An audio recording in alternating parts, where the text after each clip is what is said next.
Okay, so Alex and I just got back from a really quick spring break vacation in the RV. Let's talk about some lessons learned. If you're new here, hey guys, I'm Ann, single mom, and with my son Alex and Yorkie Poo, I like to travel kind of where the wind blows me. We were finally able to take our very first trip since returning from Mexico, and guys, it was supposed to be a super simple trip. It's only going to be a couple of days. We're staying in Georgia, not doing anything crazy, but somehow we got some lessons learned that could maybe help you if you're thinking about taking your first trip in your RV. So let's talk about that. So to start with, things that I forgot about, that Henry's eating schedule has always kind of interrupted our flow. I always forget how long it takes the dog to eat.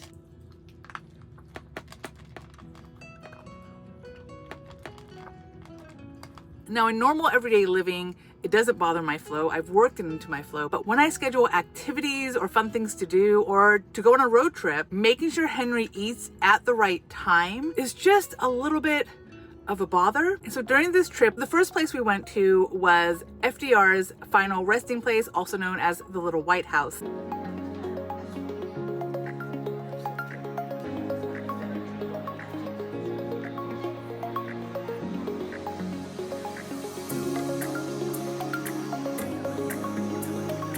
Going on field trips with Alex is just always fun. So many things to observe and talk about, and especially observing like simple living, which is what the president used to do back in the day, is honestly just a cool thing to observe and to think about and witness. But by the time we got to the Little White House, it was Henry's eating time. And my thought was like, no big deal. It's totally fine. I have his dog bowl. I have his food. I've got water. I put food and water in his bowl. It was a cool day, so no worries about Henry overheating. And especially because pets are not allowed throughout the museum, I left Henry here in the RV to fend for himself. I forgot that not only does my dog have a specific feeding schedule, but he really wants us to be around when he's eating. And so unless he's starving and dying, etc., if we're not home, and especially if nobody's home, Henry will just not eat. He'll just not eat. When we came back to the RV, it was now past Henry's lunchtime, but we had to kind of stop and let the dog eat. He's really not able to eat while we're driving. And a natural pause happened. On the plus side, one of the things I got right is not overscheduling. So even for spring break, even for a fun kind of road trip, I only schedule something in the morning, something in the afternoon, and we keep it chill. So we weren't necessarily in a hurry to get to destination number 2. But destination number 2 leads us to the second thing I forgot, which is that showers have to be planned. The second activity we decided to do is the Little Grand Canyon of Georgia, also known as Providence Canyon. And so we drove to Providence Canyon with the intent of going on a hike. Henry's allowed to come, so the three of us set off. Now, it's spring break, it's rainy season, and things are muddy. Also, hiking and canyons equal bugs. We'll talk about that later. But for now, the important thing is when we came back from hiking, the three of us were smelly. For Alex and I, our shoes and feet were sandy and wet and just, it's mucky. And the dog was pretty much covered in sand and dirt and muck. Okay, so there are 9 canyons apparently that you can go to here. But the views aren't that good, at least not for 1 and 2. I'm gonna attempt number 3, we'll see what happens. But Alex is freaking out because there are bugs everywhere. He's not a fan. And we're muddy. Not muddy, sandy. We're sandy and wet, almost like we went to the beach. We were not overly pretty at this point. And what I failed to plan is we're gonna need a shower before we can sleep in the RV like that. I do technically have showering capabilities in my RV, but if you watch my last video, you will know that even though I have this RV that I love, nothing is fully functional in her. Like the car works, the vehicle works, but my house battery is dead and I haven't replaced it yet, which means there's no point putting water in the RV because my faucets for the shower as well as my sink require a water pump, which requires the house battery. You see what I'm saying? So there's no capability right now of showering in the RV, and I just completely exited my mind that I needed to plan for a shower, especially after a hike of some sort. Like, we were stinky and yucky. Now, my first thought was to find a truck stop and just take a shower at a truck stop. However, as you can imagine, dogs are not allowed to do this. So then I drove around the city looking for a spigot, just like something to wash the dog with. And I failed. I went behind buildings just looking for a spigot, and I don't know what was going on that day, but finding a spigot was not on my list of accomplishments. So instead, I'm pretty much never without water. So Henry got a water jug bath, not the best bath, like he wasn't perfectly clean afterwards, but at least he wasn't quite as covered in sand as he was before the bath. But yeah, Henry got a quick bath, by the end of which I decided, you know what? The place I had planned for the following day was relatively not too far from my dad's house, and we were done with the hiking early because Alex does not do well with flying bugs. So the hiking didn't last as long as I expected it to last, which meant I had plenty of time to drive back to my dad's house and give everyone a proper shower, which is what I did. Pivoting during a road trip is something that I would consider a huge plus, a huge positive. Knowing when to turn back, knowing when to change your plans, always important for any kind of road trip, whether it's in an RV or not. But the third mistake I made, and I did this on purpose, I just thought, listen, we're just gonna eat out. We're just gonna eat out every single meal and it'll be fine. And while it was fine, like it wasn't the end of the world, let me tell you, it would have been nice for my budget if we had gone to the store and gotten some items that I could have used for, let's say, lunch or breakfast, but I didn't. So instead, we just ate out at Cracker Barrel and other places, which even for two people adds up quickly. So our next road trip, there will definitely be more than just the potato chips I brought, because eating during a road trip is just, you have to do it.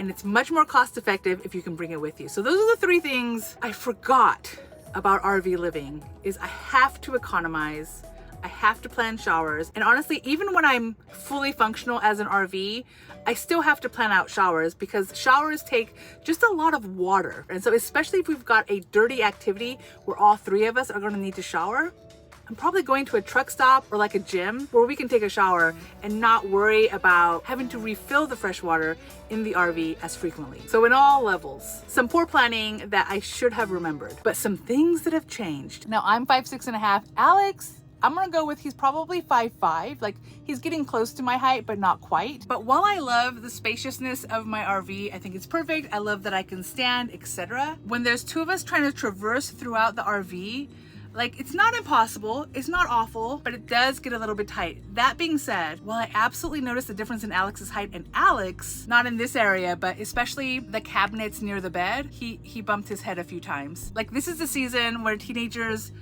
get a little bit clumsy and they underestimate how tall they are. And in a place like an RV, yeah, bonking his head happened a few times, nothing tragic.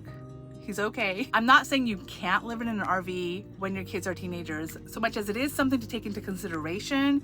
And at least in the beginning, you're probably gonna get complaints from your teenager. And so Alex has constantly been saying that he's too big for the RV now, which until you're bigger than me, you really can't make that argument. But the reality is, yeah, by the end of summer, I might not be able to say that anymore. Still, zero regrets about getting this particular RV, because honestly, as Alex grows up and no longer wants to RV with me, I am grateful not to have to lug around a 30-foot rig.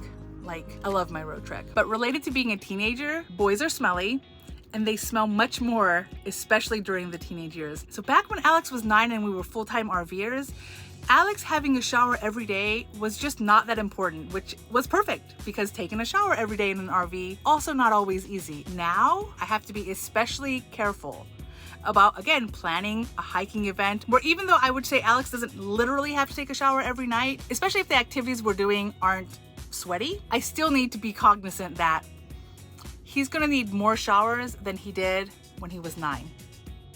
Because he really is growing up. And I totally forgot that the more bodies are in a vehicle, the hotter it will get, and fans are necessary. So during our road trip, I had 0 fans that operate. Again, my house battery doesn't work, therefore my fan doesn't work, but that doesn't mean I can't have other portable fans throughout the RV. So during the road trip, no fans, it was hot. How comfortable is RV right now? Very. Are you lying? No. He's crazy. It's hot in here. I mean, we've got some windows open. Hot, but it's comfy. Well, I'm glad you're comfy at least. As soon as we got home, I've purchased 2 fans. Now this fan in particular requires a USB port, which fortunately my portable battery has, and a fan, while it definitely uses more power than the flashlight on this thing, will take a while to drain this battery.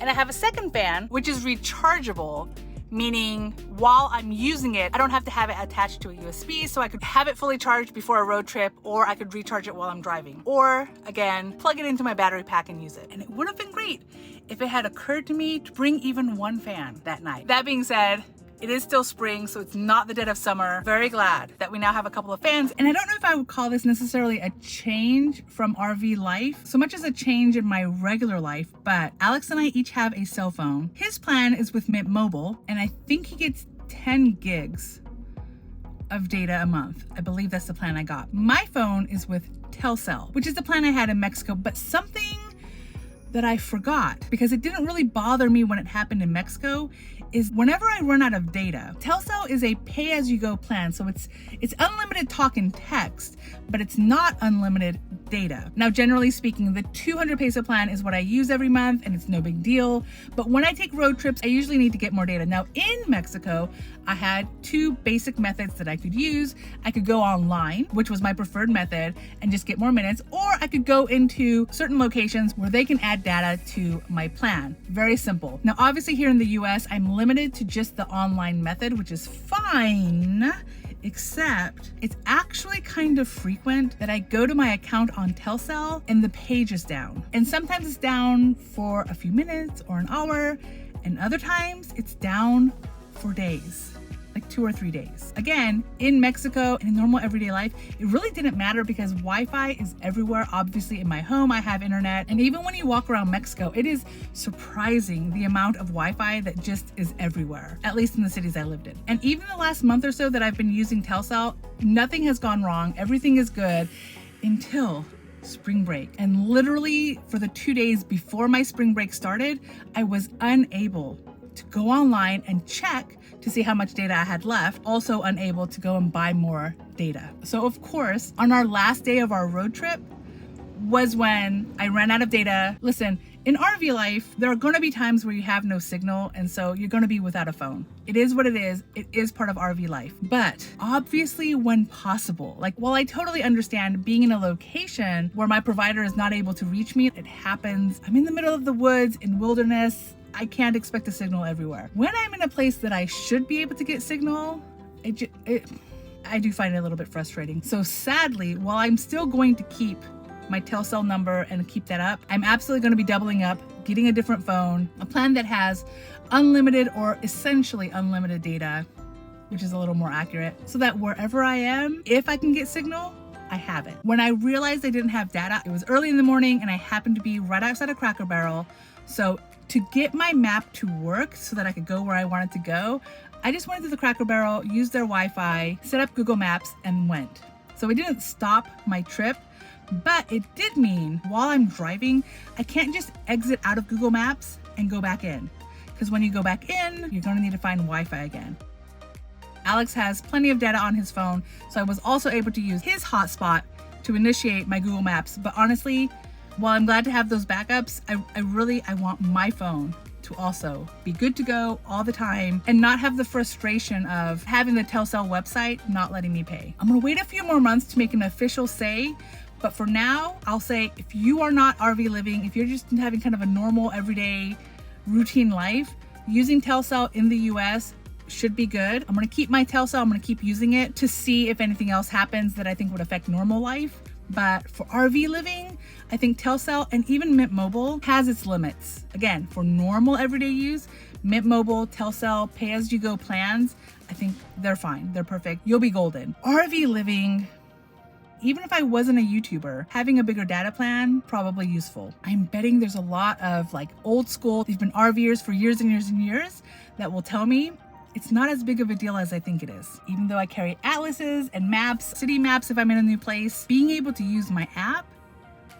really is just faster. And the best thing we did right was bonding. I love RV life, whether I'm doing it by myself, with the dog, or with Alex. But with Alex, I love the discussions we have, some of which are prompted by the activities we're doing. The Bigfoots apparently start singing, and They're like, if you leave us alone, we'll leave you alone, even though they're apparently the ones who started the attack. But maybe they felt attacked.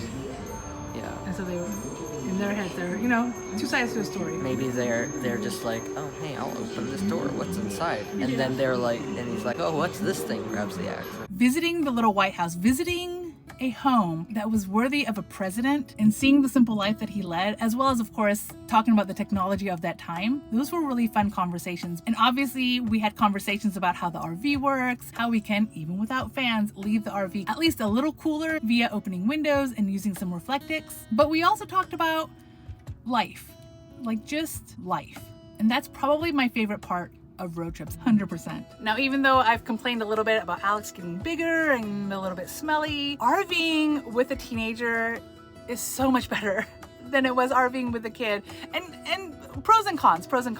But especially, Alex can help. Alex can help with navigating. Alex understands his phone better, so he can Google things, look things up, confirm what time places open. He was such a help during our RV trip. And of course, Alex is always an amazing trooper during travels.